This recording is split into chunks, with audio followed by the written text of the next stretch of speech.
Yazura, so we're back. We're reacting to how to actually do an album rollout, and we're looking at how Tyler, the Creator, was able to actually, roll out one of his albums. This breakdown is done by a guy called Evo. I'm going to leave the link to it down below, and yeah, we're going to react to it in real time. So, yeah. Letting folks know what you're doing that. Like, you'll see, like, it's bad enough these stupid kids leak stages and set lists and leak music because no one can wait anymore, and they steal and invade privacy and sell it. But with that said, we just gotta wait. Chromacopia. In an industry where release dates are constantly inaccurate and artists are always disappearing, Tyler, the Creator, has been a breath of fresh air. Whether he is dropping music, creating high-end fashion collections, running his own festival, or headlining another one, Tyler has never really stepped out of the spotlight. And with his most recent project, Chromacopia, he took the exact same direct approach, releasing this album only 2 weeks after its announcement. In this video, I will be going over the insanely unique rollout of Chromacopia and what you can learn from it as an artist. Let's see. On a random Wednesday morning in the middle of October, nobody saw an album announcement from Tyler, the Creator, coming. The video, titled Saint Chroma, is a snippet of the intro record on the album, and it gives us a first peek into the world of Chromacopia. Using a music video and snippet was a perfect way to introduce the album to the world. Some artists just post the cover art with the title, or sometimes just the title, and then they wait like 5 months before we hear anything about it. Please do not do this. Tyler is a great example of what to do. He already gives the fans so much to work off of and theorize about. What does Chromacopia mean? Why is he wearing a mask? Who are these people he just put into the container and blew up? No, they are not KSI or Frank Ocean. This video went crazy on social media, and the quality of it made it extremely shareable. As an artist, you need to realize that attaching a video to your song opens it up to being so much more than just an audio. I feel like Tyler, the Creator, Felicia the Go.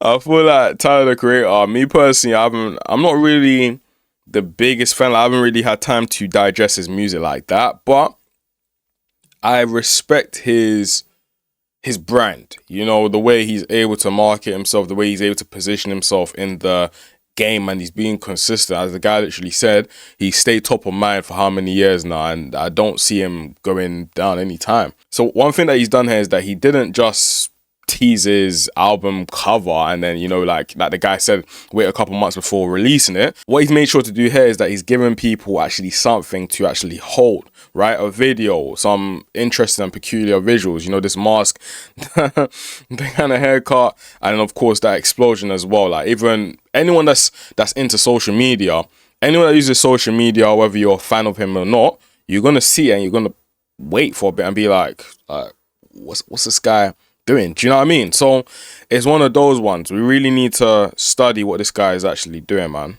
This video alone inspired so many artists to do their own renditions of it, whether it be through animation, graphic design, cinematography, or other forms of media. Also, when you create cool visuals, people will more likely share your music as the brand of your audio increases in likability. Look at a smaller artist like my bro Adam Thoughty. Although his follower count is small, he gets constant engagement from his fans because of the way he presents music. If you want people to share your art, you need to make something that, well, put simply, looks cool. People are a lot more likely to repost a cool music video than a straight up promotional piece, as they are getting a lot more value than is expected to be given back to the artist. I agree, and a part of doing that as well, if you guys don't have the budget to, of course, create music videos, or you don't want to learn how to edit yourself and things like that, then just create short form clips. Go on TikTok and literally engage with, cold video directors and stuff like that. Pay them something, get them to literally create as many clips for you. That's going to promote a single that you actually have to, to push out.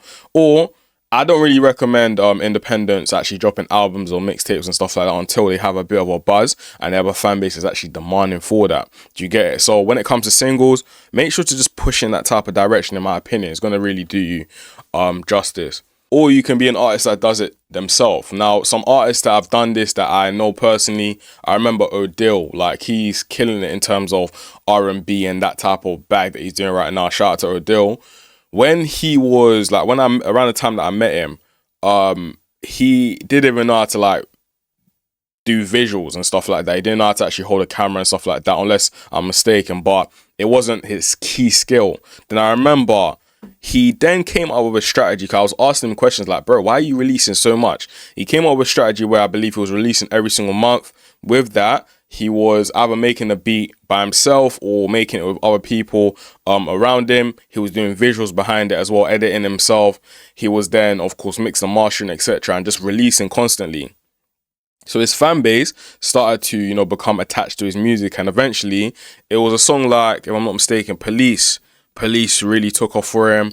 After that, he started to elevate. Like, we saw an elevation. Like, all of a sudden, after Police basically took off and he was doing touring and stuff like that, we saw an elevation in terms of his brand. Like, he started changing his fashion a bit.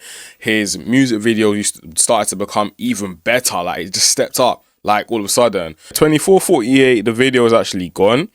But if you guys saw the visuals back then, it was insane. Like, the video was crazy. It was literally a bump in terms of production quality, in terms of his mixing quality. Like, it was the first time as well that I had heard Odile without mad auto-tune. Like, I have one of Odile's chains, like his vocal chains, his old school one. And I remember he used to slam the auto. Bearing in mind, this guy could actually sing. I remember watching him record in person one time, and this guy was singing. Like, I was thinking, yo, like, bro, why do you need the auto? But then it was like, bro, it's for effect, you know what I mean? So shout out to bro, he was very intentional with that. But now you can hear he's really bringing out his vocal. He's showing you guys that that nigga can really sing. You feel me? So that's there, man. So you got an artist like that. Another example of this within the UK, we got Sam Rex as well. Shout out to Sam Rex. With Sam Rex, yeah, that guy, I've known him for a very, very long time. Very, very long time. So shout out to bro. And one thing I love about Sam Rex is that, especially in the early stages, he was still doing I remember when I met him, he was doing like, he wasn't really doing drill, but at the same time, he was doing drill. Do you know what I mean? Everyone was doing drill at the time. He didn't have any hair, so on and so forth. And I remember like seeing his come up, like bro would literally work in a warehouse. Then from working in a warehouse, I literally go to the studio and trap it out with my boy Big Z Banks, my guy. You know what I mean? The engineer, his engineer is so cold as well. Then yeah, man, they were locking on the sound and just keep on creating. As a result, what ended up happening was that he ended up getting this song, I believe it was Situationships, was his first one that did something for him. And bearing in mind, guys, the whole point of this is that he was being creative. Like, he actually learned how to hold a camera, how to edit himself, so on and so forth. So Situationships did a mad thing for him. Love and Attention did a mad thing for him as well. Nathan produced this. Shout out to Nathan. But can you guys see? Directed, starred, and edited by him. Do you get it? So if this guy really wants to, what can eventually happen is that he can even form his own like media company. And look at it, like look at it. It's not crazy, is it? The video. It's not. It's not. It's not. But guess what? It's creative though. Like, he's wearing an afro. He got some fine lady over here, you know what I mean? And they're just flexing throughout the video, kind of like. And then, of course, shout out to my boy Nathan, one of the hottest producers now. And yeah, this eventually led to Sam Rex getting to a stage where, if you look at his latest stuff now, something like Backpack actually did a mad thing for him. We can look at Backpack.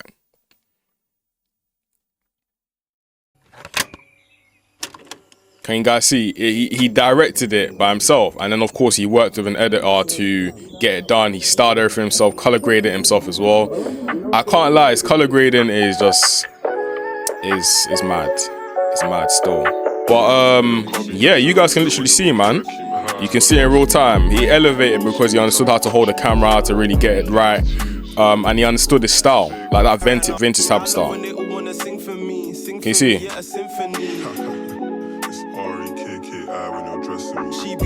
Too cold. And then also, even with his style as well, you notice that he's gone into a stage where he's really tapped in with like a lot of people in like the Asian type of community. Like, they're really taking him in, man.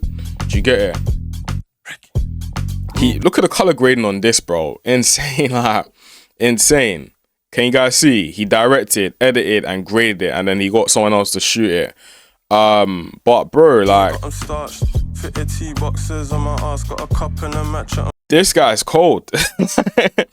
He's so cold, you know what I'm saying? So it's one of them ones, man. And I feel as if there are a lot of artists, if they really want to tap into this, my whole message is that what I've noticed with every single person that's been able to now become full-time in music and kill it, they're always thinking outside the box. They're always thinking, okay, cool, what other skills can I learn in conjunction with my main skill set to get to the next level? For example, if I'm cold at singing, for example, do I need to learn production, or do I lock in with a cold producer and a cold engineer and learn maybe how to hold a camera for my own videos? The same thing applies for producers. If I'm a cold producer, is it better for me to learn about content creation, or is it better for me to learn about engineering? For me, I was a producer first, then I learned how to engineer. Then I do all the other things that I do right now. For example, this YouTube channel, I understand content, I understand how to, color grade and all this type of stuff. Because you learn as you keep on going. It's called skill stacking, right? So, yeah, like, it's one thing that artists really need to tap into.